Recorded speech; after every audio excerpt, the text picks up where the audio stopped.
ఉన్నాడు అని అంటే ఆయన దయాకిరీటం పొందుకున్నాడు.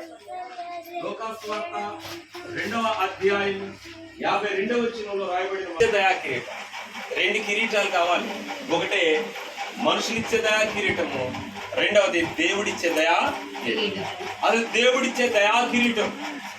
ఏ బిడ్డలకైతే దేవుడు ఇస్తాడో ఆ బిడ్డలు ఏ స్థితిలోనికి వెళ్తారు, ఎలా ఎదుగుతారు, ఎలా దీవించబడతారు, వారి జీవితాలు ఎలా దీవించబడతాయి అని మనం చూస్తే అపోస్తుల కార్యములోనికి రండి.